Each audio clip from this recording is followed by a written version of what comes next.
Welcome back to 11 of the last 20. Next on our countdown is a moment that was a long time coming and lifted a huge weight off this program's shoulders that dated all the way back into the 1980s.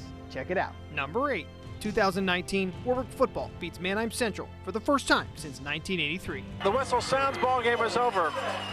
Here in Lidditz, final score, Manheim Central 30, Warwick 6. So 35 years, long time for one team to dominate, and you talk about all the time that a rivalry really can't be one-sided. But this is the case where that's probably not true. These two schools are 5 miles apart. The kids know each other. They grew up playing against each other in every sport. But for whatever reason, Warwick could not get over that hump. You think back 35 years. So when they won last year, I'm a 50-year-old man. I was at that last Warwick win.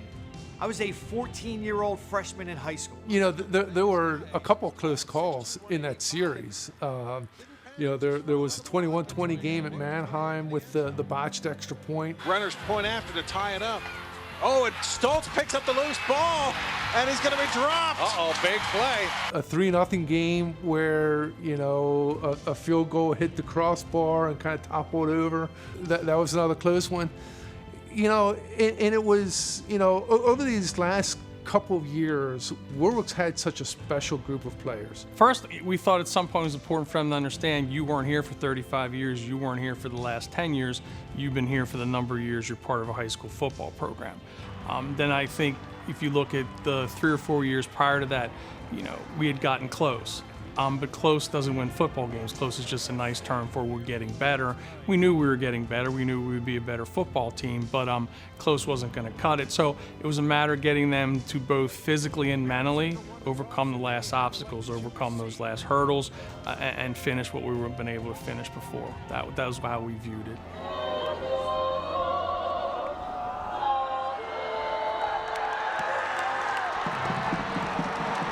We kind of had an inkling that if Warwick was finally going to beat Manheim Central, and it had been since 1983, wow, that this might be the year. We kind of had that inkling, you know? Obviously, I'm not around as much as I once was on the sideline, but I had been on the sideline for I don't even know how many Warwick Central games. To me, it felt like there was an elevated level of intensity all night long. You know, from that first whistle, the crowd noise was different. You know, this was... Before, it was kind of like the fans were hoping this was the year. This year, it was, this is the year. We know this. Kraken sets, fires, it is caught and in for the touchdown. And it is Caleb Schmitz that finishes off the Warrior drive. So if you can get them, as we think, well, obviously we did, to understand how close we were to being able to do this, then present them with a game plan and say like, hey, if we can do this, this, and this, then this is real. We're going to go over here and win a football game. And I think that was the difference is, you know, we put a game plan into place. Coach Smoker did a great job defensively scheming for what Manheim Central had. 3rd and 6, Simon rolling left, floats it downfield, and it's intercepted. And I think the biggest difference, you know, I don't want to jump around, but defensively, we just never strayed from the game plan, and we stayed solid throughout the entire first game. Simon under pressure, and he's going to be sacked. Offensively, we saw some things that we could take advantage of. 76 yards. And we presented to the players as though, listen, if you do this, this, and this, play a physical football game for 4 quarters, because that's always been something that catches us sometimes with them, is we can't seem to play a whole game. Do the following things, our chances are great. We'll see where we're at, and we'll just go play the game. Everything went right for Warwick that night. It will be Colton Miller, sidestep a Barron tackler, and in for the touchdown. That's just the way I remember it. It was a swarm, and they had them from the jump, and they never let Central up for air. And McCracken was great through the air, Miller on the ground, and good for those guys. And the Warwick Warriors, for the first time since 1983, will have beaten the Manheim Central Barons. You know, they're 16, 17, 18-year-old kids. They had read a lot, but I'm not sure that They looked at it exactly the way somebody who went to Warwick 25 years ago looked at it. There were just an awful lot of people that were very glad for our kids. It was beating the guys 5 miles down the road. It was beating somebody that's won multiple district championships. It was beating somebody that's a really good football program and letting us know that, you know, we are capable of great things this year. That's an example of what we can do. And then they ended up winning the rematch. They played in districts a couple of months later in Manheim, which is really tough to win over there. Barons are playing much better then. They're rolling. It's a district game in Manheim. Warwick goes over there and beats them, what, buzzer beater field goal by Haynes. Tanner Haynes for the win, and he's got it! Oh my! And the Warwick Warriors have advanced. So don't beat them since 1983, and then they beat them twice in 2 months or whatever. So everything kind of went great for Warwick last year. It was good for an awful lot of people. Community in particular, I was glad for them. I was glad for all the former Warwick football players. I had some contacts from people I really didn't even know. And, you know, I hadn't been there all 35 years, but I had my fair share of losses as a head coach at Warwick against Central, and it was good to get it done, quite honestly. That is a huge win for Warwick in more ways than one. Number 7, 2003 Ephrata Baseball League Championship. And good evening from the War in Ephrata. It is high school baseball here on Cable 11. When we started the year, the mantra was believe, and it was we had this kind of abstract belief in being able to accomplish something that hadn't been done in a long time. In 11 years, 91, 92, they won a section title. That was the only LL section titles that had been won. So I really was pinning a lot of expectation on our coaching staff. It's out there, take it the other way, go with the pitch. Hey, patience up there, right? Sit back, drive the ball. On this breakthrough, and all sights were on being the best team in Section 2. Drive into left center field. Going back is Harris, looking up, and it is gone. What we didn't realize is how well we prepared for not just being the best team in Section 2, but being one of the best teams in the league that year. Boy, he hammered that bail. We started the season off 0-2 before we won 9 in a row. When we reached league play, we really started playing well. 3-2 pitch, lined into left center field. Harris going back. He's not going to get it. That one is gone. Wow. So when we entered the league playoffs, it's funny, when we won the section, we did it over at Elizabethtown with games to spare. And I was expecting a big on-field celebration, some type of a dog pile. And the players kind of didn't know really what to do. I was the only one, I think, and our coaches were the ones who were kind of outwardly celebrating more than the players. And I'll never forget it. After the game, I said to them, you know, well, congratulations, you won the first section championship since 92. We're going to the LL playoffs for the first time in a long time.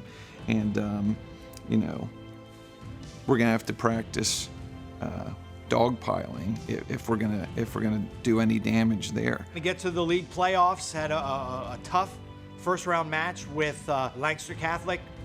Then in the semifinals, Ross is on the hill and looks like the dominant #1 pitcher that he was, and just shut him down. I think it was a 6-7-0 win. So get to that league finals. It's title night on Cable 11, Lancaster Lebanon League Boys Baseball Championship. Then we got #2, Nick Klingen on the hill. And Klingen has a sparkling ERA of 1.43 there. You see it's 6-1 on the season. And he just comes out and pitches an unbelievable game. We come out in the first inning, and kind of in typical Ephrata fashion, first 2 guys get on walks.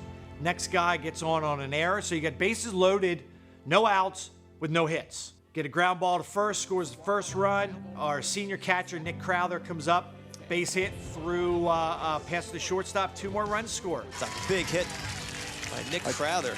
2 out, 2-run single. That's it. 3 runs in the first inning.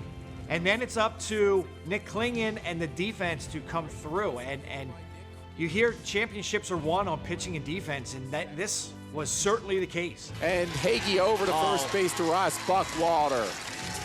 Nice turn of the double play. And boom, that quick, game over. Klingen, set, delivers, fastball, There's the ball game. And Ephrata is the Lancaster-Lebanon League champions. Dog pile was fantastic. Not only did we have this tremendous dog pile afterwards, but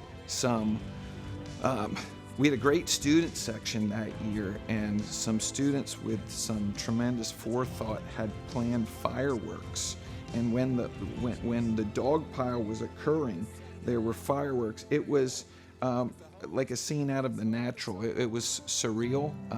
I still think about the magic of that particular evening. So, seen a lot of dog piles in my time, fortunately, but that one's crystallized in time for me. Look, we've had lots of championships throughout our teams at Blue Ridge. We've had state and district titles and many league titles. Why this league title made it onto the list is because it really catapulted Ephrata into a different level of play in the Lancaster-Lebanon League. They really elevated themselves, and for Ephrata, it all started that night. The Mount said, here we are, we're here to stay, and that has shown through the last 17 years of being a dominant program. Number 6, 2010, Sam Durr, perfect game versus Manheim Central. So at this point, I think everyone knows the legend of Sam Durr, and especially this spring, we've certainly highlighted her enough, and she deserves everything that is said about her. I just remember being very anxious to see Sam Durr. One of the big stories for them coming back this year is their pitcher, all everything, Sam Durr. Because I had heard all about her, and I was just very anxious to see this kid pitch. And in the game we're talking about, that's the first time I saw her live. And when you go to like a softball game or a baseball game, you don't think you're going to show up and see a perfect game or a no-hitter or even like a grand slam. You just don't think that's going to happen. It was a non-league game, but it was against Manheim Central, which is always a rival. So it was a big game for us. I know it was a big game for Sam. And 3 pitches, and Snyder goes down looking. Because it was Manheim Central. They were getting a lot of press early on in the season because they were the up-and-coming team. And I think she wanted to prove something that game. And there she is again in a situation where she needs to throw a strike. And she does. And she struck out the side for the second time in this ball game. When she got in the circle, she was just in a zone. And again, not overpowering, had good velocity on her pitches, but again, I just think that the way she could just hit her spots in all different parts of the strike zone and keep batters just guessing the whole time. It just freezes you. I mean, you know, you're geared up for that high velocity, and it just literally buckles your knees when that comes in. Her changeup was devastating that day. She had so many kids off balance. We were doing everything we could, you know, with bunting and, you know, slapping, tried to do anything to get her out of her groove, but she was just on. And when you're good, you're good. And when you're really on, it can be one of those nights. And she had it that night. And that was an awesome accomplishment for her. And she sings through it. In no-hitters and perfect games, you don't think about it at the time, but afterwards you're like, wow, there are 2 or 3 plays that really could have turned the table of the game. And with this game, it's really interesting because it happened with the first batter. There's a lot going on. So on the mound is our #1 softball player of the last 20 years, Sam Durr. At the plate is our #2 softball player of the last 20 years, Alexa Campbell. So they're pitching, hitting. Shortstop is Maddie Durr, Sam's sister. And the very first at-bat of the game, Alexa hits a ground ball, not a real hard hit ground ball, to shortstop. Maddie Durr comes up, makes a great play, quick release, strong throw, and it is a bang-bang play at first. Fires to first, bang-bang play, good speed by Campbell. But there's 1 up and 1 down here in the top of the first. Could have gone either way, and I don't think either coaching staff would have objected. It was that close. She's out. We go on to a perfect game. If she's safe, we're certainly not talking about this on our list right now. This game, and it sounds weird because it did turn out to be a perfect game, but it sounds weird, but it was kind of like another game for Sam that year. She was just impressive that year. Swing and a miss, struck her out, and Sam Durr strikes out number 14, but more importantly, a perfect game here at Ambuck Field. And looking back on her season, she struck out 258 batters and walked 10. You know, she was just a dominant pitcher. And, you know, she had 14 strikeouts in that game. you know, she had, there were so many big games during her career that, you know, it probably wasn't a big surprise to see her do that. But, you know, the fact that she did do it against a Manheim Central team that ended up going to the state championship game the next year was just phenomenal. There you see Sam Dern. I tell you what, all my years I've been doing sports here on Cable 11, never did I see, witness, or call a perfect game. Did one today. Great job by Sam Dern. She just loves softball, and I think that's a big aspect of a lot of this for Sam. I think every coach would come across players that have been very talented, and sometimes it's hard to understand that sometimes you can be really good at a sport, but not really love it.